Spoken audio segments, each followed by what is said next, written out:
Shrek is love, Shrek is life. And because I'm nothing if not totally ready to jump on a meme bandwagon that will no doubt be played out by the time this video actually airs, I decided it might be fun that all throughout the month of September, I would take a look back at all the Shrek movies and specials in a little event I like to call Shrekcember. I like Shrek. First off, a bit of history. Whether you knew it or not, Shrek actually began life as a 1990 book by William Steig. The name Shrek actually is derived from the Yiddish word meaning terror or fright.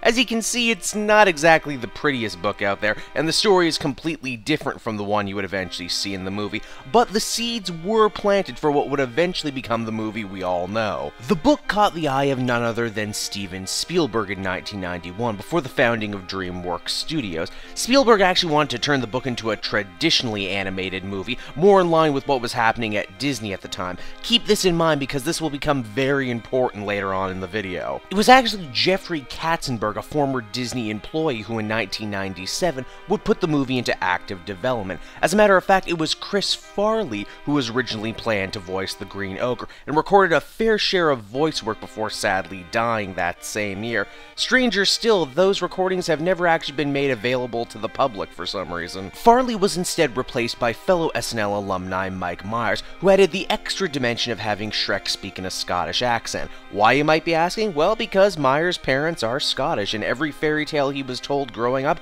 was in a Scottish accent. To this day, I can still vividly remember when the first trailers for this movie hit. Young me was in awe of just how very different and original this movie looked. It was a fairy tale, but it was also a comedy, and there was also this real tongue-in-cheek aspect to it, as well as this kind of gross-out humor thing it was pushing as well. The story of an unlikely hero who rescues a beautiful princess. What? You didn't slay the dragon? It's on my to-do list.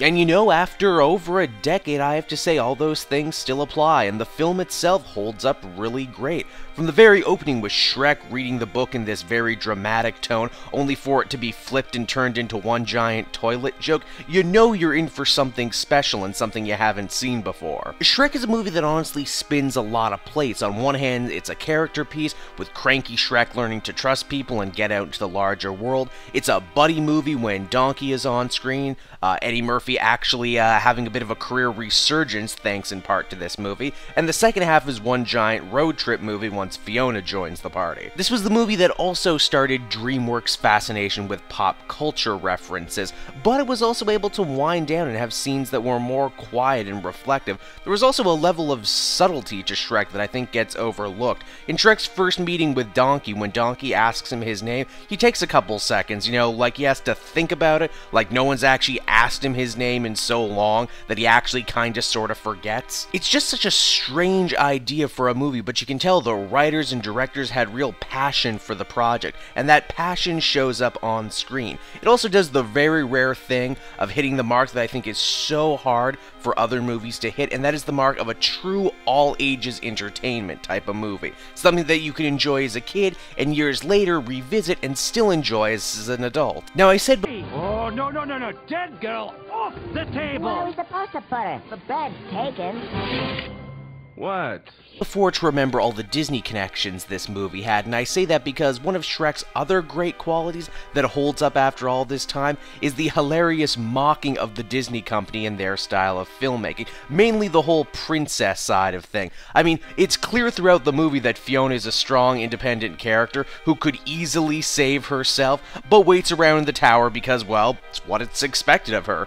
Same goes for Donkey. He's a great send-up of all the annoying talking animal sidekicks. The joke, of course, being that he's supposed to be annoying. Not to mention the fact that this is the movie where the ugly ogre got to be the hero, and the quote-unquote normal, good-looking people like Robin Hood and Lord Farquaad, they were the bad ones. An underlying theme that we would see taken much further in the later sequel. Another factor that I really think helped this movie maintain for so long is the great soundtrack. Sure, Smash Mouth may be a little dated dated by today's standards, but that cover of Leonard Cohen's Hallelujah, that one gets me every time. Shrek would ultimately end up winning the first ever Academy Award for Best Animated Feature, beating out their longtime rival Pixar to the punch. Shrek would end up being the benchmark by which all other DreamWorks movies were judged for a long time, and for better or worse, it did start a lot of trends in animated movies. Star-studded cast, pop culture references, everybody sings and dances, endings, that sort of thing. And we're going to talk more about that